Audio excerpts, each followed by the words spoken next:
Hello, everybody, and welcome to Somebody's Heroes. I know it's the middle of the season, guys, but that's okay, because we've got a new character to introduce. Coming up next week will be the first episode with her. However, we are going to have a vignette, as we do for all new main cast members. For tonight, I'm Eric, I'm the Dungeon Master, and we are going to go ahead and get started and introduce our new character as her and her advisor are approaching the ruins of an ancient city known as Tal'ashan. This vignette is taking place in the former reckoning. This is before the meteors hit.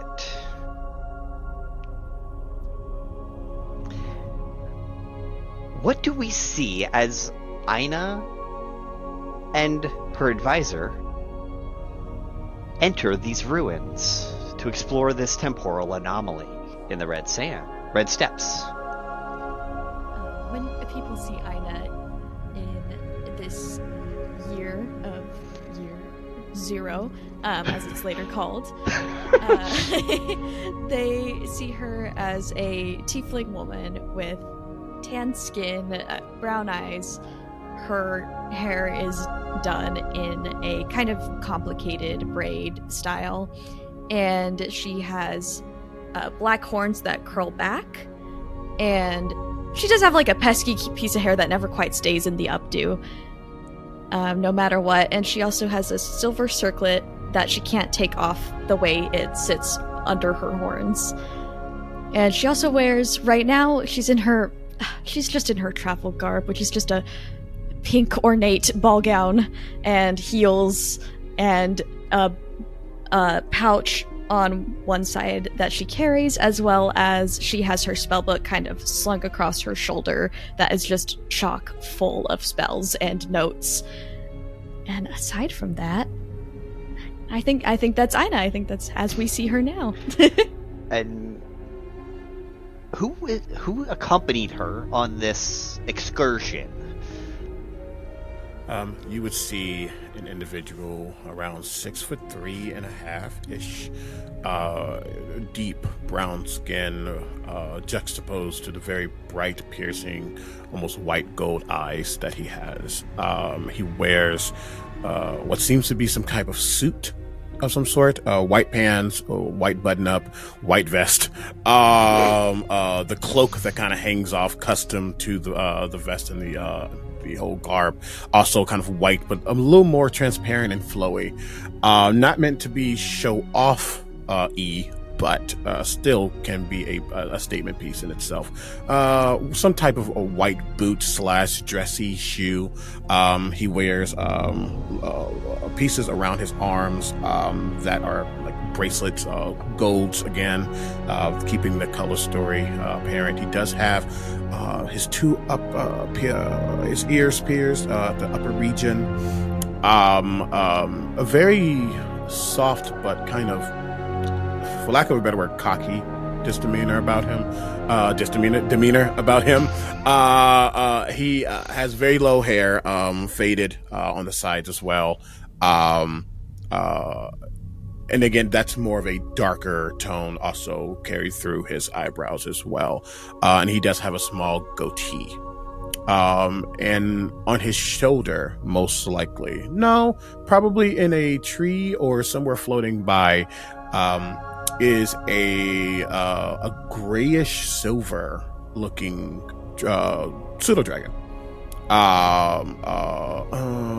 Is it gray silver? No, it's more like a grayish. It's weird. It's a grayish silver, but it has like a golden undertone as well. It kind of shifts through these colors. Just very much a dweeb. This pseudo dragon is, as it stares. And this character, Raphael, is about maybe 3 feet behind Aina, hands crossed over his crossed over his chest, and just watches as they walk in a ball gown and heels on this travel excursion. Now, one thing that both of you forgot was to introduce yourselves as players. Nah, not needed. No, that sounds fake to me. Yeah, skill issue, Eric. So, Abigail, go ahead and introduce yourself, and then we will let Omega do his. Hi, I'm Abigail, and I am playing Aina Neandor. Yep, and I'm Omega, also known as Cryptbard across all social media channels. My pronouns are he and they, and I am Aina's advisor, Raphael. Also he, him. All right, so, Aina, your notes that you've been taking through various scry methods and other stuff like that says that the temporal anomaly is in the center of the ruins. You just entered the ruins, but in the center you see what used to be an ornate palace. So there's all kinds of marble columns and golds that are art that have aged. Couple of well patinaed copper pieces, several statues and stuff like that as you guys continue walking towards the center. Anything you guys want to do in these ruins, feel free. I think she's probably got like a scry orb that she's looking through and like trying to conjure up the things she's seen before around here, and is figuring out like, okay, so we need to get to the center of these ruins to find this temporal anomaly. But the real reason we're here doing this is so she has another excuse to avoid like a coronation. So her head is like kind of elsewhere while she's looking at this, and just like, how long can I make this expedition last? And Raphael's typically somewhat quiet. Draven, the pseudo dragon, is definitely more vocal than him, but obviously he's not actually speaking. But as Aina looks at this orb, there's almost like a scoff / chuckle behind her coming from him. Looking into your orb isn't going to give you more details. Not the ones you actually need, that is. I know. This is the last spot that I've seen, so... The last spot you've seen, or your last chance to escape the reality of you and your status.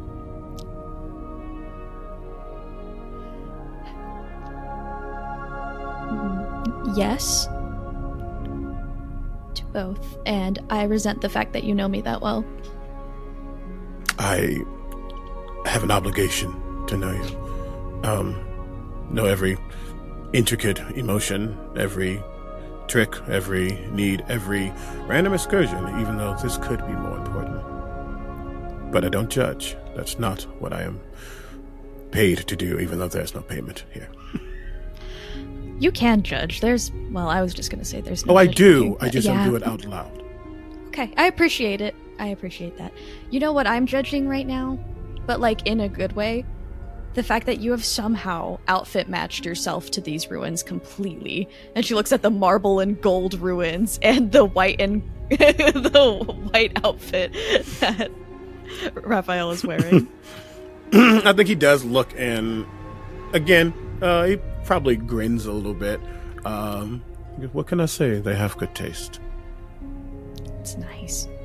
Also, I find if I am very clear about my intentions, sometimes you can do that with your dress. Not wearing flashy colors, being very blunt. Can't really hide things on white, can you? That's true. Well, it's fine. This is just a day gown. All my nice stuff is back at home. As if that's not nice. It's fine. It'll do for now. As long as we don't talk to any officials or anything like that. Oh, the privileged and their lack of perception. Again, I don't judge. No, you're right. You're right. this is stuff I do need to consider. He will step forward and like kind of lean over, looking at the scrying orb, trying to see exactly what she's looking at. So, temporal anomalies, little pockets of time. Why do we think this is happening? That's what I'm hoping to find out. The other places just... They felt out of place, but there was nothing beyond that. And this is the last spot. If we can't find anything from this, then... What are you hoping to find? An excuse? An extension? As if finding out information about an anomaly is going to prevent you from your own crown. And he like taps your diadem. And there's like as he taps it, there's a soft, a very... Electricity isn't pleasing. But there's a very gentle shock that goes through. It's almost like a tickle. Yeah.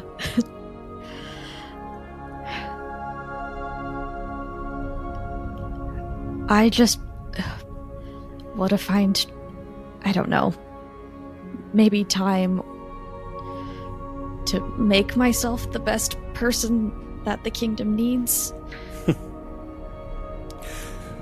If you try to force that upon you, it will never happen.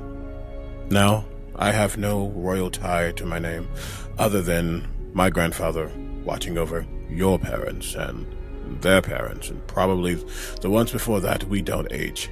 But still, we've seen, I've heard, the only princess queen that you can be is the one that you will be.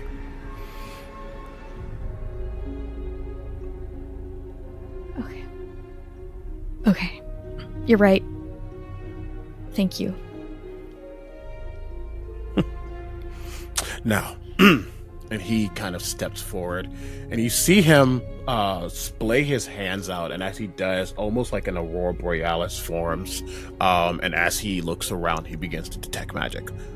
So, what exactly do we want to see?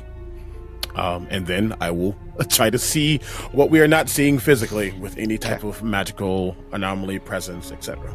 So you can definitely see that these statues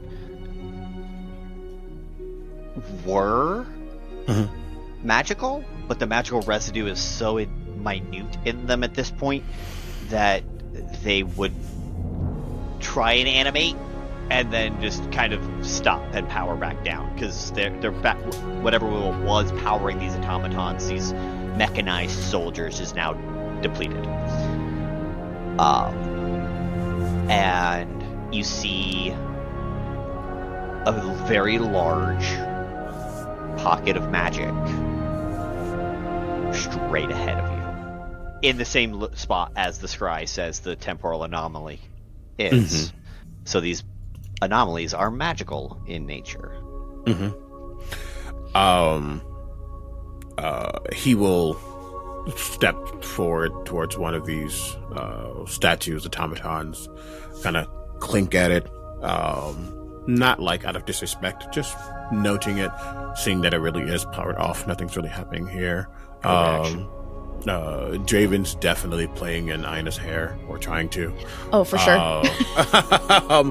And then you'll see his eyes suddenly, head moves and looks in that direction of the anomaly. Looks like your orb was right. We go ahead? Yes. And she just kind of like readjusts Draven so that she'll be able to walk without Draven getting too tangled up in her hair, but gives Draven little chin scooches. Oh, absolutely. And he probably enjoys getting tangled too, so he probably does it on purpose sometimes. Oh, yeah. But he is like a perfect, neck type of creature. Just like kind of sitting there. That's probably half the reason her hair is like braided in an updo, is because it's like, can't get him tangled during this just in case we have to run or something. And you would feel, as you give him neck scritches, you would feel a almost an overwhelming sense of calm and peace, and more so just trying to wash away any negative feelings she may have, because Draven can communicate simple ideas, emotions, and images to individuals, including you. I love him so much. Yeah, he's fresh. Okay. So you guys go through the main hall, and sitting where the throne would be in this main chamber, there is a very undead, bleached white corpse, skeletal corpse, just sitting there with a golden crown in a marble throne. There are piles of bones where it seems like people were standing, and just as they were blasted with temporal magic, the rest of them disintegrated, aging them artificially and forcibly, because in front of, up and just ahead of the king or queen, you see a ball of warbling temporal energy, maybe 30 feet up. Oh, I haven't seen that before. Looking at the throne and seeing the people around, what do I know about Tal'ashan and its people? Roll a history check for me. I can do that, Captain.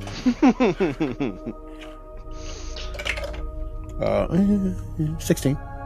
Okay. So it's weird. You and as an Aasimar, you know a lot of history, but for some reason, even your memories of recollections and readings that you've had from this area seem to have had a blip. Like, it looks clear and clean, and it was the seat of a very vast Mesa-based empire out here on this portion of the continent. And then the next thing you remember reading is that it was considered a lost city, like it never existed, but it's one of those kind of things. Like, you know it was done this way, and then something changed, you don't know what, and now you only remember reading about it being a lost city or an ancient city. Okay. Something wonky happened, obviously. Yeah, clearly. Yeah, I think you would see, just because of the situation and not really knowing what to expect. I did not describe that he does have a long, again, keeping with the theme, almost white marble staff. And there's like striations going through it, and every now and then you almost see like a light white, gold, bluish kind of colors flow through those striations, clearly hinting that there's a magical or arcanic power to it. And he'll just kind of grip his hands around that staff. And as he does, you're going to see almost like a heat wave echo over himself as he casts mage armor, just to be safe. There's skeletals here. Yeah, I would too. But as he does, you will see him suddenly float up 10 feet just to get a closer inspection. You'll see gusts of wind and that kind of electrical power float beneath him just for a moment as he just gets a little closer to see exactly what's going on before he'll land back down. But just a little bit closer to the time magic to... Perception or investigation check for me. Okay, love that for me. Draven, most likely, as I fly forward, Draven gets off of Ina's shoulder and flits up next to me. Can Draven give me the help action? Absolutely can. Thank you.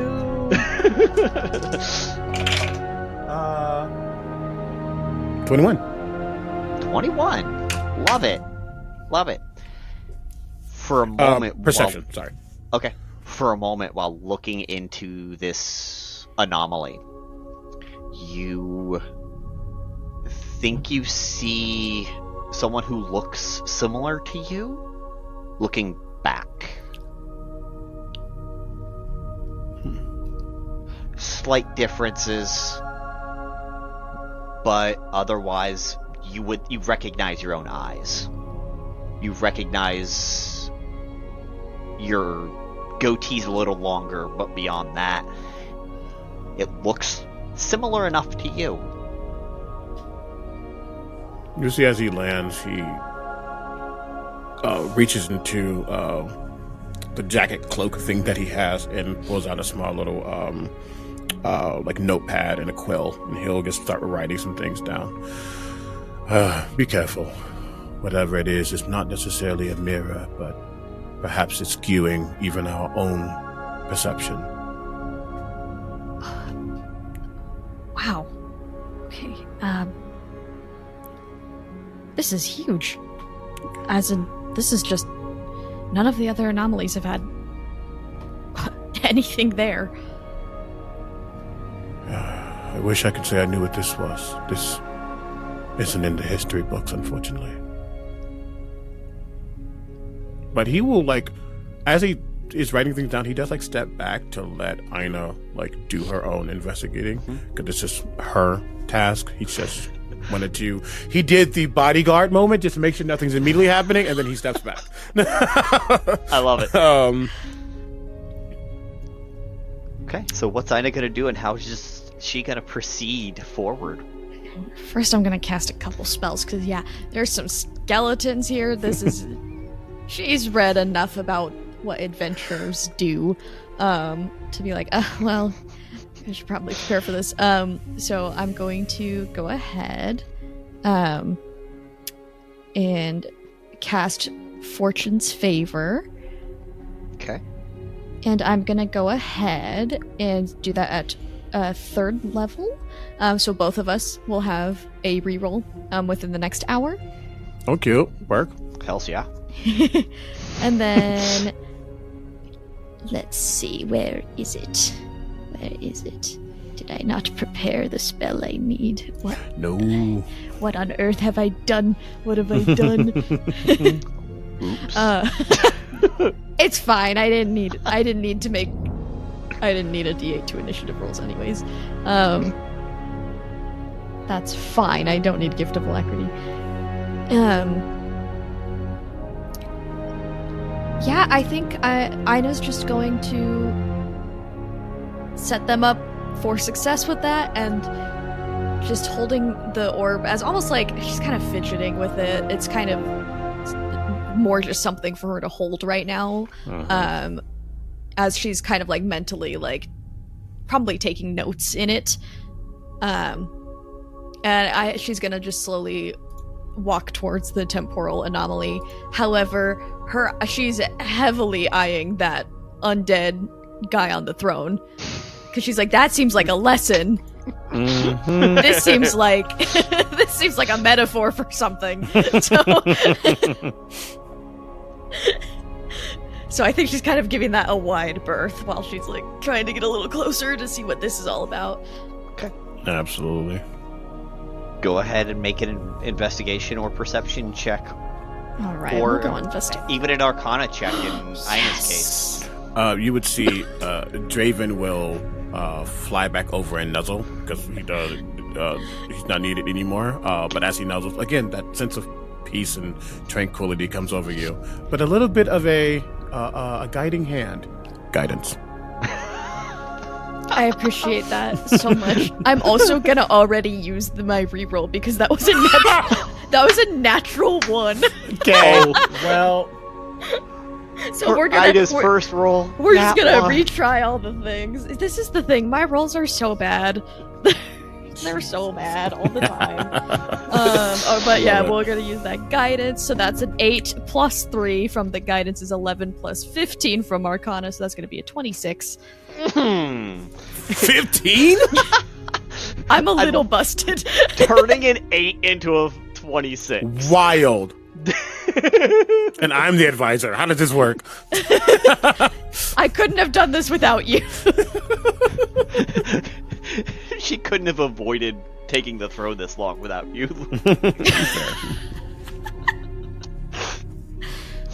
Okay, with a 26 on Arcana. Whew. Okay. You glean a lot of information about this as you continue to stare, I would imagine, not directly at it because of what Raphael said to you and the mirror aspect. So you're kind of keeping it in your vision but not looking into it. So as you're analyzing this, you can tell that it's temporal energy. Obviously, this was some kind of bastardized combination of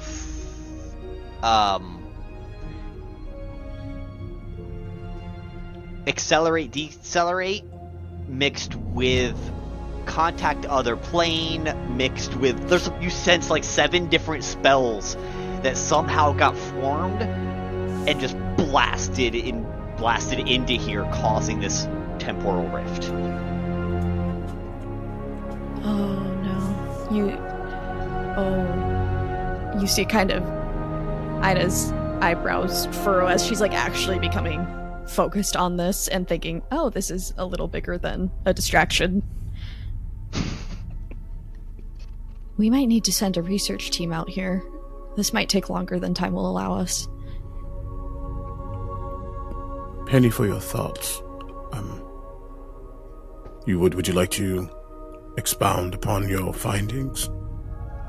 It's a mess.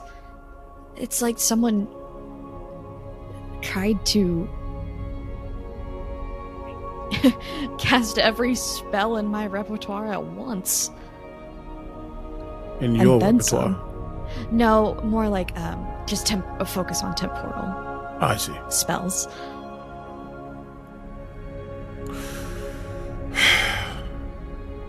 What could do such a thing? I've seen wizards attempt to create their own. I've seen them fail at creating their own. If you're saying that they are just combining multiple arcanic rituals, the question is why? And when? Yes. You see him look back up, just getting a weird feeling about seeing himself. But doesn't really attempt to show that. Agreed. You'll see he'll write back down, research team, etc., just writing some notes. When we are back, we will get on this at once, if that is your wish. Yes, and we'll make sure they're properly equipped. That way, if they need a speedy exit from here, they can. This doesn't feel right. Not in any sense. And as on the word sense, a new one of your 5 senses, you start to hear a very light warble sound. Like it's actually like an audible tone of magic just emanating from this anomaly. It was not making sound earlier. Immediately, it's not like he's super fast, but he gets directly in front of you. Or at least in between you and the time anomaly. Stand back. We don't know what this is, and honestly, we should not linger more than we should. It might be we may have disturbed its home. If it's sentient, we might need to... We should just go. Even more reason. That is true. And he will almost like push. Yeah, just kind of like, we should go. Begin to walk, give like one more look at it, but begin to follow, still keeping it in between or him in between it and her. Okay. Perception checks from both of you as you're leaving the ruins. Okay. Yeah, I'm so good at these. And I'm so good at rolling. 21. 6. 21. Just a 6? Oh yeah, that's a 4 plus 2. Oh. Oof. Ida, you know where you're going. That's the door. The door. Good news. Good news. Your advisor is looking around at all fronts, right? Mm-hmm. You don't hear it, Aina, but Raphael, you do. You hear this thunderous boom occur in the sky. When you look up, you've seen shooting stars before, Mm-hmm. but not fireballs coming from the sky, descending straight downward. You can't quite math out their trajectory right now, but they are coming down towards the surface of the planet, of the world. No. Oh, my bad. Never mind. How about we say no to that? No, he will, let me check one quick thing. You can't quite tell how many, but it looks like there are 5, possibly 6 very large of these fireballs. Jeez. With micro... You've probably seen the Meteor Storm spell cast before. Mm-hmm. It looks like that, but significantly bigger. So it's fair for you to understand these are meteors. Seeing this, it's not wordlessly, unfortunately. It could be. It's not wordlessly, but he says, sorry, look up, bunch of meteors beginning to fall. There's a moment where, like, almost he becomes one of the automatons and becomes very statuesque. Not forgiving himself for even giving this a moment of pause, but he immediately grabs Aina. He snaps his hand. Draven disappears. But snaps his hand, grabs Aina and said, "We're going." And as he does, you take one more step. If you move, and suddenly you are standing in a almost like a spherical door as I cast Dimension Door. Distance spell with that, so it is 1,000 feet, not 500 feet. I love that. Because no. Because no. How about that? And I'm just intending to get us as close as we can back to where we were. And pretty much going to be dimension touring as much as possible until I can't. But that is the quickest mode of movement right now. It is a good 1,000 miles or so all the way back to Elitor, but you are going to do your best to keep the princess and/or queen alive. I'm just going to use all of my 4th levels now because they would get used Go immediately. For it. What's the total of that? 3,000 feet, unfortunately. 3,000? 3,000, Okay. Yep. 998 miles. 998. Sorry, I'm sorry. And it's probably a little bit shocking for you, Aina, because this happens in technically less than 9 seconds. Because I bonus action with this as I quicken it. Yes. So it's like doom. Yes. Let's go. Yeah, he's not playing. That is how advisors save your life. But and even just as we pause, getting out of that temporal clearing, he knows it's not coming down fast. I mean, it's coming down fast, but it's not going to be here in 2 seconds. No. So as we pause, looks up again. What is happening? Okay, so the meteors have obviously been traveling their distance. Yep. What you see is 3 of them are clustered, heading for a spot closer than the other 2. The other two are paired off, and they are headed way off in the distance. Still likely to be on this continent based on quick mental math, but not necessarily here. The others look like they are going to land significantly closer, but you still can't quite math that out. If one of you wants to try, go ahead and give me an intelligence saving throw. Okay, yeah. Let's let the wizard do that. That's a natural 20 for a 30. Let's go! Let's go! I can roll above a 10. Based on Ina's real quick math, they're gonna hit home. We have to go. We have to go now. And or nearby that. They're gonna hit the Zephyr plane in general where Elitor sits. We have to go now. What a nat 20 to get. Oh gosh. Yeah, I'm just going to take Raphael's hand. I'm gonna cast teleport to try to get us home using the orb I've been nervously fidgeting with as my object of focus, to get us back there with no mishaps. Perception checks as you're leaving real quick. And did Raphael want to do anything else instead of go with her?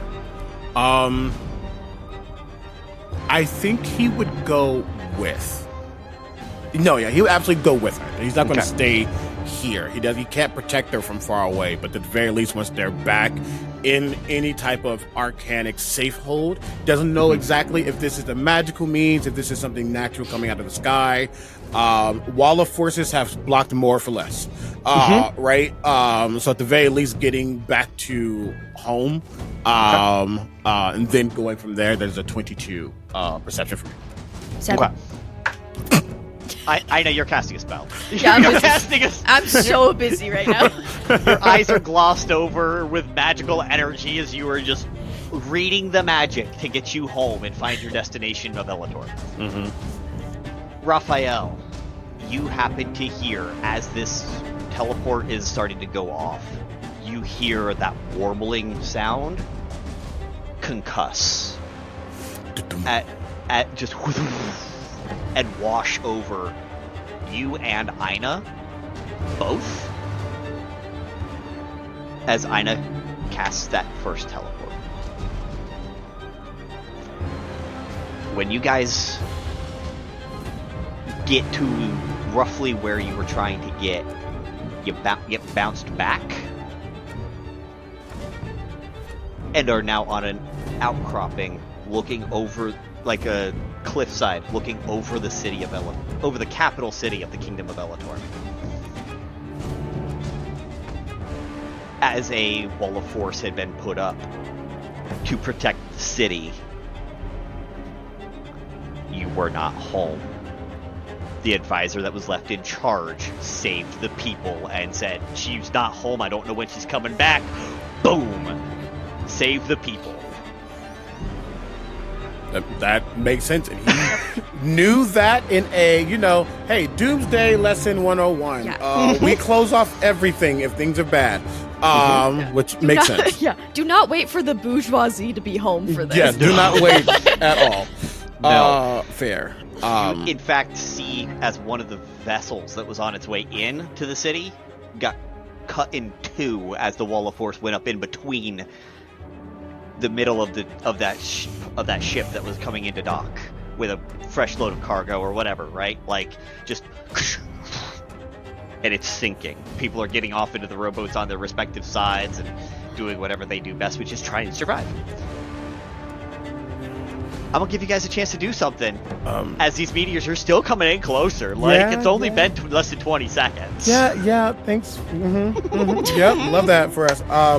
No, I think as he realizes and understands immediately that this wall of force has been put up and the protocols that are taking place, and he gives one last look to the sky, he will snap his hand. He'll snap his fingers again as Draven reappears, mostly to give Aina some comfort.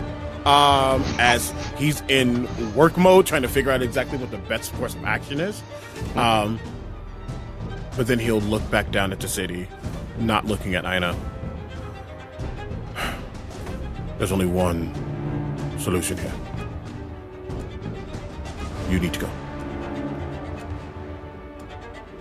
Where? What? No, look at, there's people down there. They didn't make it into the city. We have to help them. You have done a tremendous job in everything that you have done. But it is my job to ensure that you are safe. You need to go. I will protect them. That is my job. But you are my priority. Raph, I can't leave you all here. You can. You can, or I'll ensure that you can.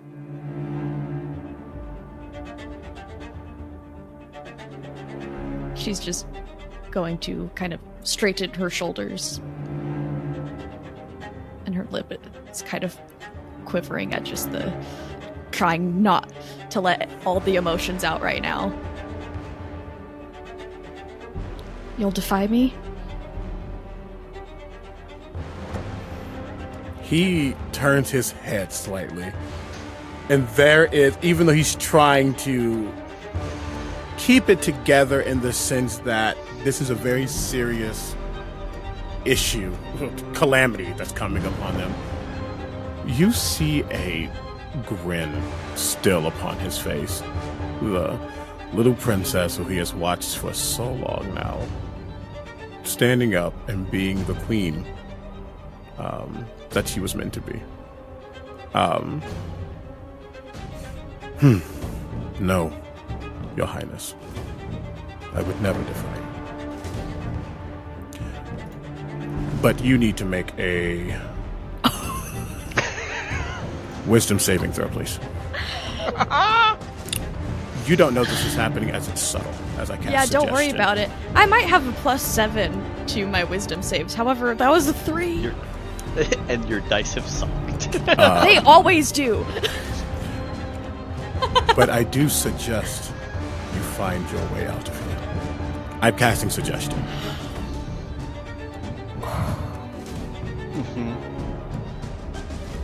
What action is Aina gonna take to enact upon that suggestion?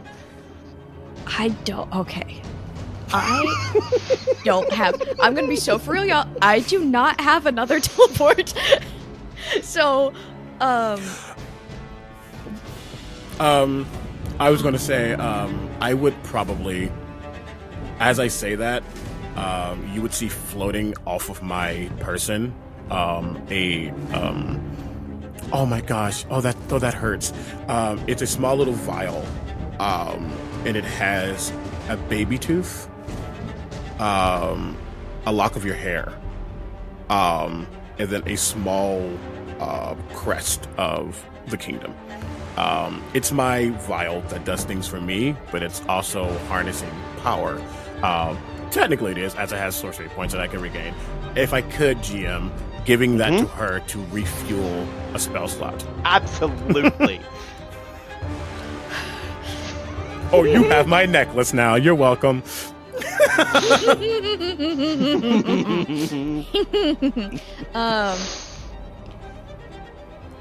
All right.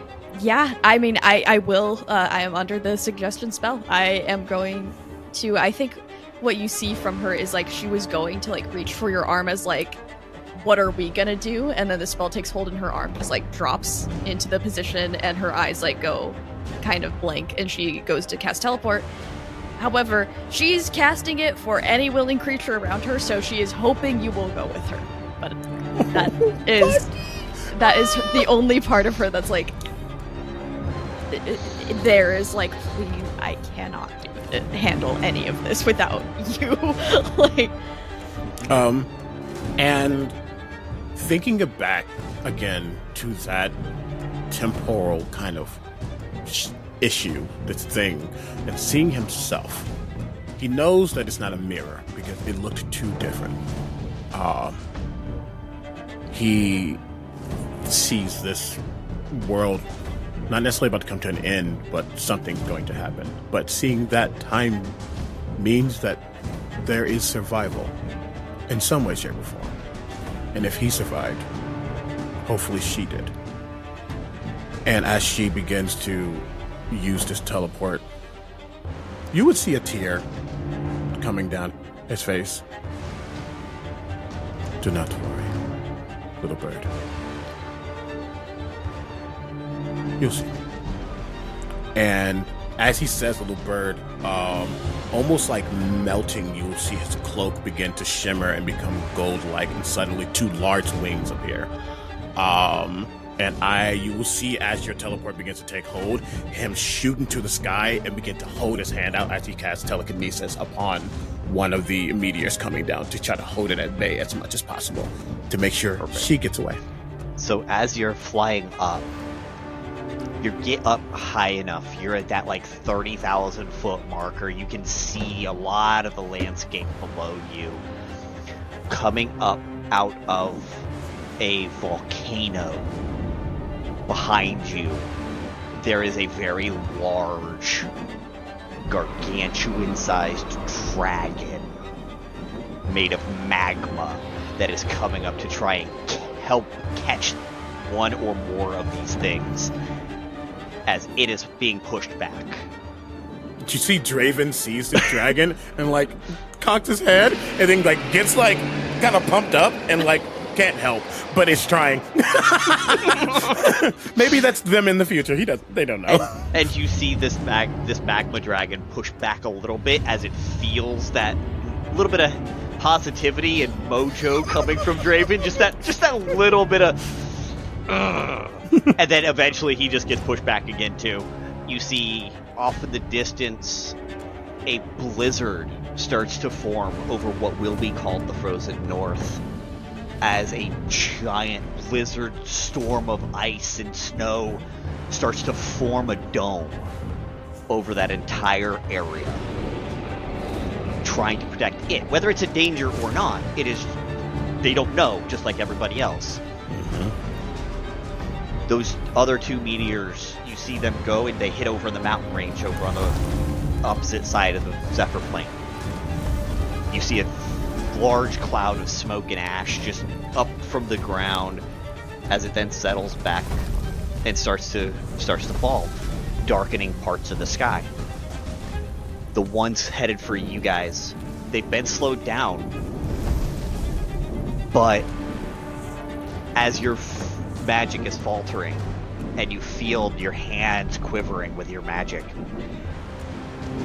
eventually you are face to face with this meteor. What is Raphael thinking and doing in this moment?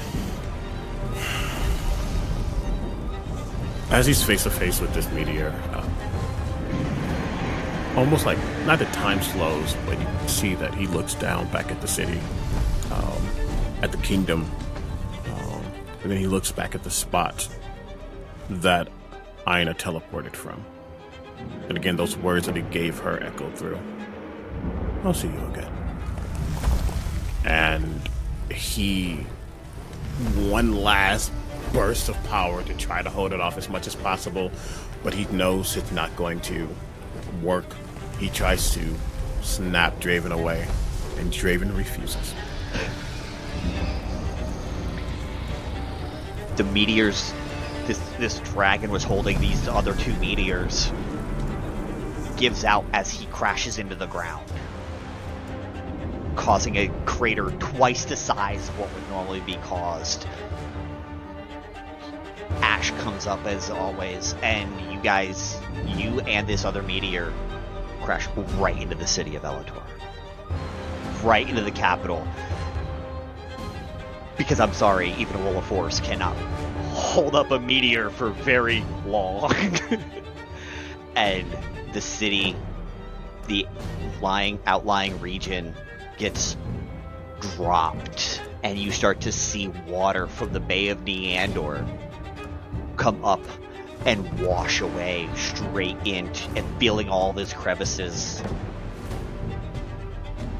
As you don't die. And you hear another bit of that temporal magic from so far away flare out one more time, and you don't know where Aina was. She was in the middle of a teleport. You have no idea where she went, if she ever made it, or anything like that, but you know the future exists. You know something happens because you saw yourself in the future. And I think that is where we're going to leave it.